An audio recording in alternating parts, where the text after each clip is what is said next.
initiative, and before I came and wanted to have a conversation with you, I needed to better understand what it was I was seeing. So this is a chief issue, not a statistical issue, and I own that. But I am glad I asked the questions, because during that process, I was able to kind of better understand and ground myself in kind of what this last year of 2025 brought when it comes to our crime and crime data and how we're looking at things. And we continue to evolve and get better at the way we are looking at crime statistics, the way we're analyzing it, and how it's applied to the concept of community safety and community livability. And so we'll talk a little bit about those things. So I'm going to go through some of these things and certainly want to answer some questions that you have. But the first thing I want to make sure that I talk a little bit about is that the concept of safety as it pertains to crime analytics and crime data. I know that we fall in love with data. We fall in love with year-over-year data. We look at 3 to 5 year trends. We look at this year versus last year, and we fall in love with that data. And we hope that the data tells a story. And depending on who's looking at the data, you know, within all of our lives, data can tell the story that you want it to tell. And so we're trying to have our data tell a very objective and fair story about what we think is going on in our community. But that's not the only story when it comes to safety and data. The other story is the perception of safety, which is an emotion that we all feel. One of the things that we've really focused on this last year is understanding that there's a role around people's sense of safety that we certainly play a role in that. What we've also seen through a variety of surveys, and most notably the community survey that came back not too long ago, is that people's sense of safety is deeply rooted in other things as well, that maybe don't involve crime or generating crime statistics. As we are around the community, there's parts of our community that feel a little bit disorderly. And that can be a variety of things, and a variety of things that it means something different for each person on what disorder feels like. And when there's disorder in your community, people have a tendency to feel anxiety, and they have a tendency to feel unsafe. And so when I hear stories about I'm not going to go downtown, that it's unsafe, what I'm here to tell you is statistically, there's nothing to support the fact that our downtown is any less safe than other areas of our city. But I understand that from people's perspective, that they could feel unsafe downtown based on what they see or perceive as going on downtown. So we're working on all those areas. So as we talk about safety today and we talk about data today, I think it's important to keep us firmly rooted in that those are two completely different conversations. A feeling and a sense of safety, which is an emotion that people feel, and actual crime analytics and what the crime statistics are telling us about how safe our community is. So a couple of things I want to go over here, and then we certainly I can answer a few questions. And if you have questions about the data that we need to go back in and look at a different way, we will do that for you and make sure that you get those answers. So one of the things that came out earlier in the week is around our calls for service data. And our calls for service data is an important metric because what it does is it measures the system busyness. What is the burden on our system, our public safety system, as it pertains to calls for service we're getting from two areas.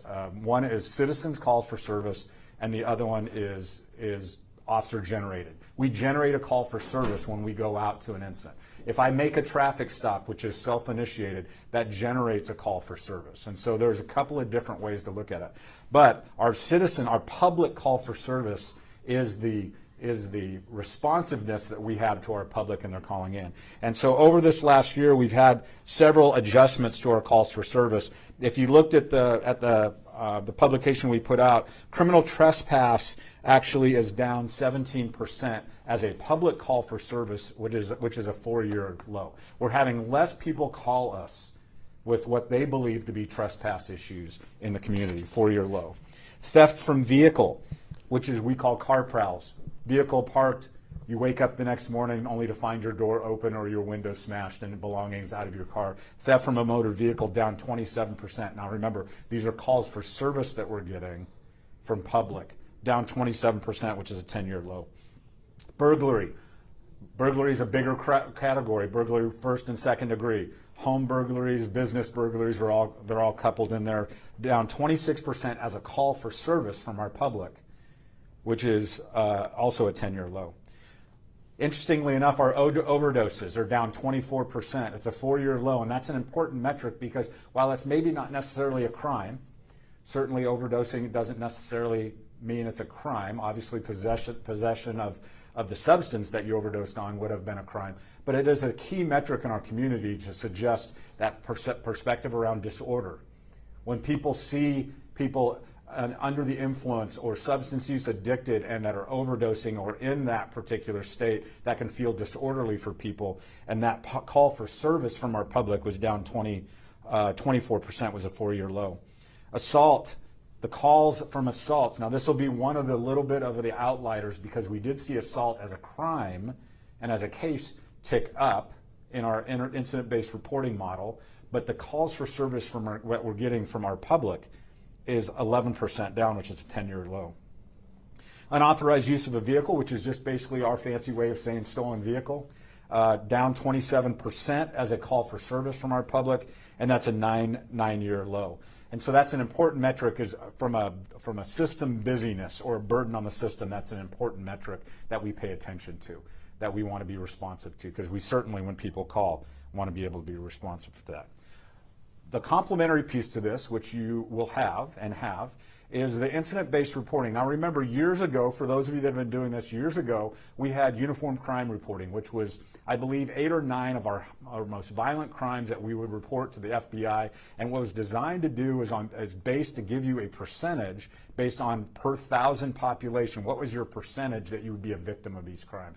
Years ago, we switched to an incident-based reporting system, which captured a whole bunch of crimes at all levels: persons, property, societal, and other crimes, everything from our lowest misdemeanor to our highest felony. And so those numbers skyrocketed because the IBR reporting is much more robust. But I also think it paints a better picture of what kind of crime is happening in your community. So a couple of highlights from the IBR reporting that I think will be good for you to take note of. Under the burglary IBR, and these are actually cases that we have identified as being legitimate crimes that have occurred in our community. Overall, that's down 31% across our community in burglary, across the categories of burglary.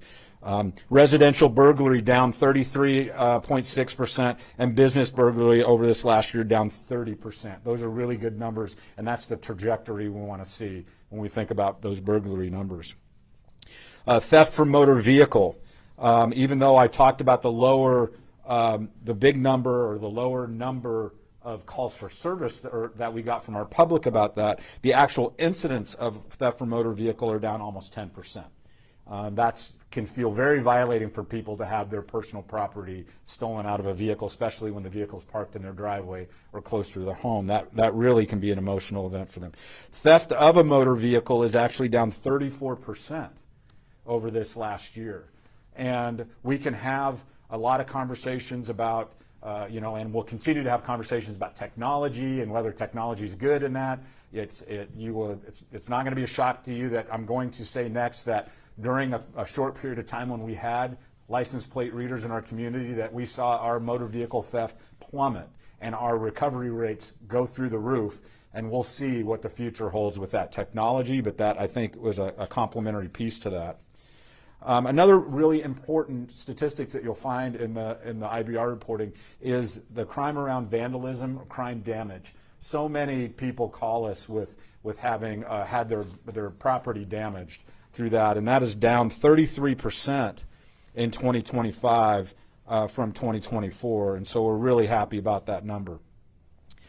Interestingly enough, though, and this is also what I would see as the leader of the organization, also good news, is that we see one of these categories that we're trying to make a difference on actually be higher. And the reason it's higher is because we're being proactive. So we're not just waiting for somebody to call us and tell us it's happening. We actually are asking our police officers to identify when they see a crime occurring and to intervene. And one of our focal points in 2025 was criminal trespass. It's the #1 call for service in our community. It's the only community I've ever worked in where the #1 call for service is criminal trespass. Quite honestly, the majority of calls for service in most communities, the highest call for service is theft, around theft. But here in Eugene, it's criminal trespass. So we wanted to focus on that in 2025. And what I will say is our criminal trespass charges went up 53% in this community, mostly predicated on our officers engaging and being proactive and trying to, along with our community members, doing a fantastic job of getting their trespass letters on file that gave us the ability to enforce this crime and being responsive to their needs. We heard from our community over and over and over again. They were tired of calling in trespass or seeing people trespassing on private property and had nothing being done about it. And so we leaned into that, and we were able to make a positive improvement on that. The good news about that is what we're hoping is while we see that number go up, that at some point it starts to come down because there's actually fewer instances of it. But like with anything, when you kind of shine a light in a dark corner, your crime stats are going to go up, and that's a great example of that. The other thing that went up as a result of us leaning in on those things is our warrant arrests. Our warrant arrests up 45% when it comes to us engaging in that particular category. Overall, our theft is down 10% across the city. I'm happy about that. Like I said, in most cities, theft is the #1 issue that we hear about. You know, that's a tough one to tackle because theft incorporates a lot of different things across the system, but we're happy about that. The one category that I'm paying attention to, and so if you'll read your notes and you do your homework, you'll notice that our assault numbers have gone up from 24 to 25. Our assault numbers went up. Now that's the whole gamut of assault. That can go everything from just a simple assault and a harassment all the way through our really violent crimes to include domestic violence, and that has upticked a little bit. But what I will say is when I look back over the 4-year average, it's not wildly out of whack when it comes to what we've seen our numbers in the past. And those assault charges are sometimes, and those assault crimes are sometimes hard to think about the strategy on how a police department intervenes when you think about late night downtown alcohol-induced types of things, or you think about family violence and the nuance of family violence and what happens behind the closed doors of a family that's struggling. All of those things are really, really hard to sometimes put yourself in a place to help deter that. But we are paying attention to that because I know that from a community safety perspective, assault can feel a little bit heavy on people's minds when it comes to feeling safe. The last thing I'll say is another metric that we pay attention to is our effort. Our effort can be measured in a bunch of different ways. We certainly want to make sure that we categorize our effort in our community relations and our outreach and the community engagement stuff we do. But some of the metrics specifically associated with crime, we think about our how active we are as a police department in enforcing these crimes, how many arrests we're making, how many citations we're issuing. What I will say is in a couple of areas we've made some real improvement. Our drug law violation arrests are up 77% as a result of the ballot measure 110 kind of being reversed. And the new House bill that has recriminalized with an unclassified misdemeanor of the possession of narcotics and approaching so much of our substance use addiction that's happening in this community. I've asked my officers to enforce that, and they have done a great job, and that's up 77%. Like I said, our trespass arrests are up almost 60% from last year, from 2024 through 2025. We will continue to focus on that. We still think that's still the #1 call for service that we're seeing in this community every single day. And so as a strategist, we have to pay attention to what our #1 call for service is, so we'll continue to do that. And then as a result of that proactivity, our warrant arrests, or the amount of people that we're holding accountable that have outstanding warrants, has gone up 47%. So overall, our arrest and citation rate in the city has gone up 36% in 2025 from 2024. And so mostly good numbers, mostly a good story I would hope to believe, a good story for our community. A couple of areas for improvement, certainly, and things that we're going to pay attention to as we think about 2026, and then I will open it up for questions. As we think about 2026, there's going to be two main focuses that we're working on right now. We don't have fully fleshed out the strategies, but two main areas of focus that we're going to focus on. #1 is we're going to carry over the trespass focus into 2026 from 2025. And I spoke about why we're doing that. The other area of focus for us is traffic safety. You don't have to look too far back in our history, and we continue to see bicyclists hit by vehicles, pedestrians hit by vehicles. I drive around in a car that does not look like a patrol car, and I see aggressive driving and dangerous driving almost every single day. We have to be better about being in the space of traffic safety and education. It's not our job exclusively to do that, but we understand that we hold a key to that for this community. And so we're going to be leaning into different strategies around that. I think you'll see more enforcement. I think you'll see more education. I think you'll see more special operations. And this isn't just about our motorists being dangerous. I've seen risky behavior by pedestrians. I've seen risky behavior by bicyclists. So we all own a piece of this when we think about safety around traffic. So we're going to educate people. We're going to run operations to identify the vulnerabilities in our community and bring that awareness to our community. I think you'll see potentially some other partner agencies in town with us doing some multi-agency traffic enforcement, and us going to their communities to doing that. One of the strategies that I'm interested in doing is how do we leverage our partners in Springfield and Lane County to do maybe some targeted enforcement on some of our most dangerous roadways. As we think about the Vision Zero, I will tell you the component of red light camera enforcement in some of our dangerous intersections where we see some of a high rate of collisions and or fatalities. So there's a variety of those types of strategies that we'll think about, and the police department is committed in 2026 to ramping up our traffic enforcement efforts here to create a safe and drivable Eugene. So with that, let me stop there. Let me see if I can just answer a few questions, and then like always, as you digest this stuff, if you need to come back and get some clarification, we can do that. Yeah, Jaime. Yes, I wanted to ask about assaults. Two-part question. First, aggravated assaults were up by 12.8%. Mm-hmm. Can you explain what aggravated assault, what the definition of that is, and also if you have any idea about why that may have increased? And the second part of my question, you talked earlier about how calls for service for assaults were down, but also the IBR numbers are up. Is there any explanation? Yeah, it's like a bit of a dichotomy when you see that. You would see intuitively, you would hope if your calls for service are down, also your crimes are down. But I think a couple of things I'll say to that. The best way for me to describe aggravated assault, based on looking at some of those cases that fit that bucket, is any assault that results in any kind of injury.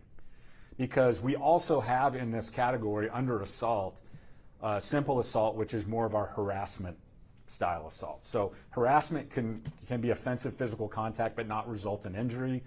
Aggravated assault can result in injury. Like I said, anything from a punch to the nose at 2 in the morning after leaving a bar, all the way to some of our most serious aggravated assaults. Part of what our analysis will be is starting to look into those cases to see, is there some analytics we can get from the particular types of cases? Is our domestic violence rate gone up or not?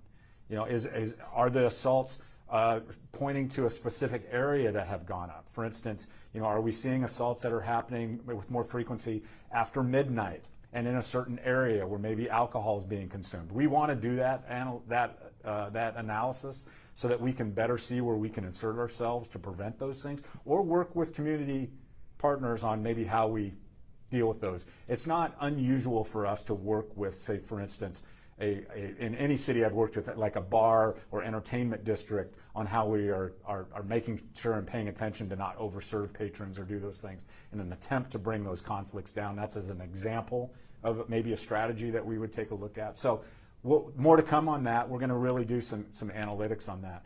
The calls for service data and the disparity there can be rooted in a couple of different things. Some of that can be, when calls for service come in, it's what people are perceiving at the time. And so sometimes people, that are calling in, we could have it where we have a ton of more calls for service and actually fewer crimes once we finally get there, or we have the inverse in this case, where we have fewer people calling in and we actually crime has gone up. And so I don't have an answer for you as far as how those two things line up. Just remember that the call for service data is always called into us in through the 911 system or non-emergency system through the perception of what people think the crime is. And then the actual real crime data results in, after we get a chance to explore the elements of the crime, see if it meets those elements of the crime, and actually give it that particular category or categorize it correctly about that crime. So I'm still working on that particular inverse relationship. While the other one's lined up nicely, this one's a bit of an inverse relationship, so we'll keep looking at that. Yeah. You spoke a little bit about the Eugene Police Department being more proactive in finding people who are criminal trespassing. When we look at the calls for service data, we see as well that when responding to those calls for service, fewer of those led to warnings, more led to arrests or citations. So I guess I'm curious to sort of explain that discrepancy in that going down versus that going up. Is the Eugene Police Department being stricter about enforcing these laws when they're having encounters with people who are criminal trespassing, or is some other explanation? Yeah, what I would say is there's a couple of things that are happening, and what I've asked my department to do is to, number one, address the calls for service be more responsive to those calls for service. Because when we think about criminal trespass, there's also a victim of criminal trespass too. These are mostly, if not all, private property criminal trespass types of calls, where a landowner or person that's in charge of the property is either calling us or has a letter on file saying, nobody belongs on my property, I'd like you to enforce this. So we're trying to be more responsive there. The other thing I would say is I've asked my people to take 3 pathways, I should say 4 pathways. Number one is asking them to leave. It's the first time, and this is like a new nuance for them, is getting compliance is really what we're trying to do. And so that's a pathway, and many people take advantage of that pathway. They don't want to be in the criminal justice system, and they want to take advantage of that pathway. The other one is citation in lieu of custody. In the event that a citation is warranted for criminal trespass, that's a citation in lieu of custody. The other one is an actual custodial arrest, and very few criminal trespasses alone are resulting in a custodial arrest. What's happening in that space is we're seeing some complementary pieces with the trespass, like a warrant, which is a mandated arrest. And so you have other things going on underneath the premise of criminal trespass, which took us to that call. And so some of those custody arrests are more around the warrants that people have, not necessarily the fact that they're trespassing. Not saying that we haven't made those arrests, because we certainly have, especially somebody that has refused to leave the property, continues to come back and knows that they're not welcome. Sometimes getting them into the criminal justice system through an arrest for criminal trespass makes sense. The fourth path, I would say, is we're deflecting people as much as we can using ideal options and the county system. If we have those lower level crimes, and oftentimes some of these arrests also have some substance use associated with it.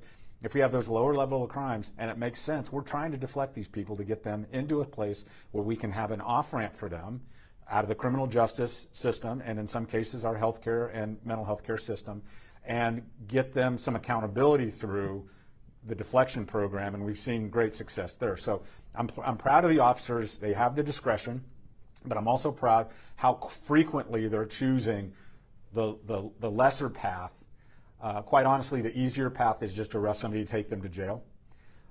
It actually takes a little bit more effort to do something different than that. And so when we talk about arrest statistics, understand that it's a variety of things. It's not just in people's minds, oh, I've seen this on TV, I know what this means. It's like handcuffs, back of the car, going to jail. That's not what we're talking about. Citations actually are also considered arrests. And for an officer to choose to just write a citation and allow somebody to go on their way is oftentimes a remedy for that, and so we're paying attention to that. So on that data, if someone is deflected, do you know which category that would go into? Could that go into citation or arrest? Yeah, we're not, when we deflect somebody, that's a deferred arrest. Okay. So while we capture the crime, Right. we won't be capturing the arrest, because it's technically not an arrest when they're in deflection. Now, if they decide to go into deflection and refuse to do deflection, there may be an indictment on the back end of that would technically show up somewhere. But I don't believe, based on what I know, I don't believe anybody that we're deflecting, we're also counting that as an arrest. Thank you.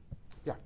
When it comes to those calls going down, going back to those calls of service, how specifically is that credited towards EPD suing? Is that credited towards you guys, specifically those numbers going down? Where is that disparity when it comes to people that aren't calling in and are still experiencing these crimes? That's a really good point. We know that crime's underreported. So while I trot those numbers out as an example of system burden, I also know that that's not a true and accurate reflection of everything going on that people are experiencing. Because I hear from every day, I hear from people that have chosen not to call when they see something. They either say, we don't want to burden you with this, or we know you're busy and you're not going to get to it anyway, or there's maybe a barrier to calling for us because they don't want to involve law enforcement at all. And that's where our online reporting tool has been so important to us. About 15,000 calls for service a year across some of our lower level calls are being diverted to online because people are getting remedy and getting law enforcement attention for their calls for service without having a police officer show up. And so I know that feels good, and it's translated in almost every language you can think of. So for people that are struggling to communicate with us or not wanting to communicate with us, especially right now in today's environment, not wanting to be involved with law enforcement, it's not lost on me that for some people, they don't want to do that. But yet they want to report something, or they need a case number for insurance. We've provided a different way to do that. So you're right, it doesn't paint the complete picture about what's going on in our community. But what we're hoping to do is, as we pay attention to crime and as we start to fight crime in our community, intuitively you would think you'd get less calls about that particular crime. The theft or the assault piece is a little bit counterintuitive, and we need to do a little bit more work to figure out what that relationship is there. But we will continue to hopefully see calls for service go down. Some of this is a result of an educated community. As they learn more, they better understand what to call in, what not to call in. When they actually see something that's a crime, they call in versus not sure what they have and they're calling in anyway. So there's a bunch of variables there, but it is an indicator of our system usage. Because on the back end of that usage is a bunch of human beings that are sitting there for 12 hours a day listening to people's calls for service and trying to find the right resource for the need. And that's an important piece of what we do up at Central Lane Communications Center and our 911 and non-emergency call takers. I saw in the report that there was an increase in welfare checks last year regarding service calls. Can you elaborate what may have caused that increase? I think there's a chance we could anecdotally say that we didn't have another resource to go to those welfare checks, so we went to them. We're working on that right now. If you're paying attention to an RFP that's gone out for peer navigators, we believe that that's the right resource for those welfare checks, because you don't know what you have until you go out and check. You don't know if it's a medical issue. You don't know if it's a behavioral issue. And if in the case that it's a serious and persistent mental health issue, then crisis response through the county is the right resource for that. So my guess is, Haley, that there's a chance that the welfare check kind of went up because we didn't have the resource like we usually have had. And we're excited about trying to get laser focused about what that resource could look like that might fill that gap. And then we can take the effort that we put into those calls for service of one welfare check, put that somewhere else. May I follow up that question real Sure. quick with, are you able, there's some people, as we've talked about, who are kind of hesitant to report crimes to the Eugene Police Department. If you could have any message to them about why it may be important to report crimes and what EPD does to process those reports, can you elaborate? Sure. So, and there's a variety of reasons why people don't want to interface with us, and I respect all of those reasons. And I take those into consideration when I think about how we want to build our police department, what kind of experience you want to have with our police department. I certainly take those into consideration. The number one that I hear from people when I go to community meetings or I go and talk to people is, we didn't want to bother you. We didn't feel like it was worth your time. And what I would say to those people is that the moment you think that your piece of information is insignificant, it could be the one piece of information we were looking for, coupled with the other pieces of information that actually make a meaningful difference. We want to hear from our community. I can't better understand how to direct resources or where to put resources unless I can do the analytics around where crime is happening. And so that piece of information is really important to us when we think about being a data-driven police department and strategically figuring out how we want to deploy resources. I can look at heat maps, for instance, and see where we have our high density crime. Well, if you're not calling in the fact that you got your change stolen out of your vehicle overnight, how do you know? Maybe you're one of 20 that night that had that, and you have a piece of information that breaks that case open. Or if you don't do that, it's hard for me to articulate that I need to direct a resource to your neighborhood because I'm not seeing statistically the validation that we need to be able to do that. So all of those things play an important piece, and I just would encourage people to continue to call in, even when we struggle on high call volume times to get to you in a timely fashion, or meet your needs as robustly as you'd like us to be. The piece of information, the data, is really, really important to us. Let's go back here. I know you've been patiently waiting. Thank you. Mary Bell, Double-Sided Media, and I have two questions. The first one is, you mentioned that there was an increase in police-initiated activity, and you said that that was partly related to a focus on trespassing, but I wanted to know what else that increase could be attributed to. Mm-hmm. Was that a result of hiring more officers, or was it also a result of the installation of the ALPR cameras? And related to that, what percentage of the 7 categories of crime outlined in the key findings do you believe are a result of the limited time that EPD had with FLOC? Okay, that's a lot of questions in one sentence. So I'll see if I can pick this off. So our proactivity can show up in a bunch of different areas. So a lot of the proactivity comes to around initiative around a criminal trespass. Being able to go out and have our trespass letters be on file and have officers see somebody on a property that they know is the private property owner has asked no one to be on, and being engaging with them. So there's certainly that aspect of it. Proactivity as it results to arrest can show up in traffic stops that result in an arrest. There might be a crime there, whether it's reckless driving, DUI, all those types of things. DUI arrests are up, for instance, this last year, and so proactivity can show up in a couple of different ways in that aspect. And so I think that is what has contributed to those increased numbers, is our proactivity numbers across both the downtown and across the city. Specifically to the short period of time that ALPR was here, I think there was a variety of things that happened. We were able to, there's plenty of stories across all of our crime categories where we were able to identify suspect information as a result of vehicles that were identified through ALPR. So there's not any one category that benefits from that. Every category benefits from that, because it is our belief in law enforcement that about 70% of all crime involves the use of some vehicle in some way. And so when you go out to a scene and ask questions about crime and do an investigation, there's two things that often get asked. Number one is, do you have a suspect? Do you have suspect information or description of suspect? And was there a vehicle involved, and what's the description of the vehicle? So I think that in the short period of time we had ALPR here, we saw some success go up with being able to identify crime and make those arrests. The one that probably more specifically speaks to this is we saw a deterrent, or what we believe to be a deterrence in stolen vehicles, with the very robust ALPR system in place, and then the recovery of those vehicles happening very, very quickly compared to historical statistics. And so those are two areas that we found were areas of improvement. We're not in that space now.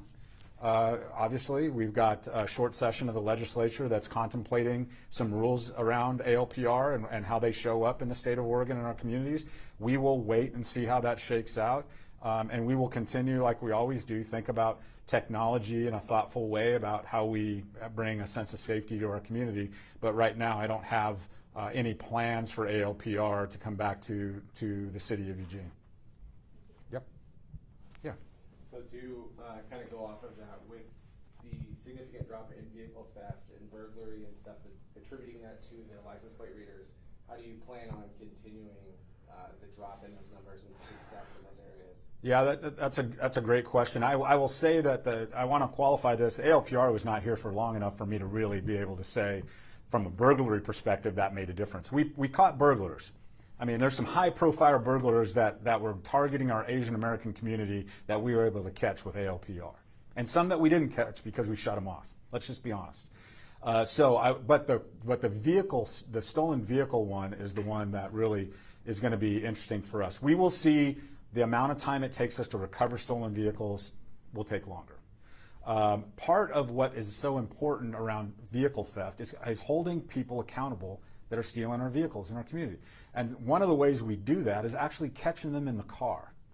Instead of waiting for 2-3 days or a week and finding the car trashed somewhere dumped on a side road and not having any suspect information.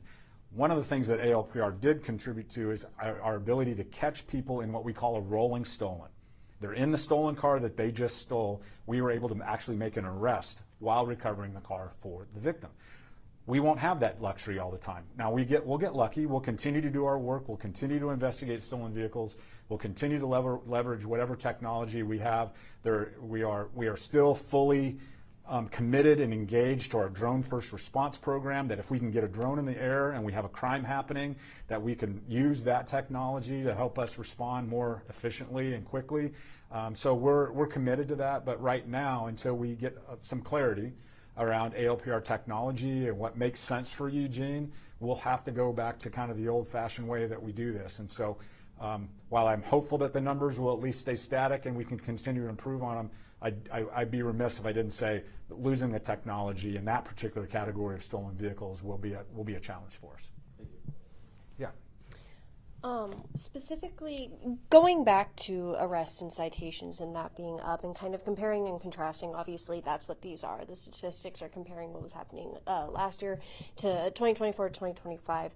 And you talked about those specific steps when it comes to trespassing that you advise your officers to do.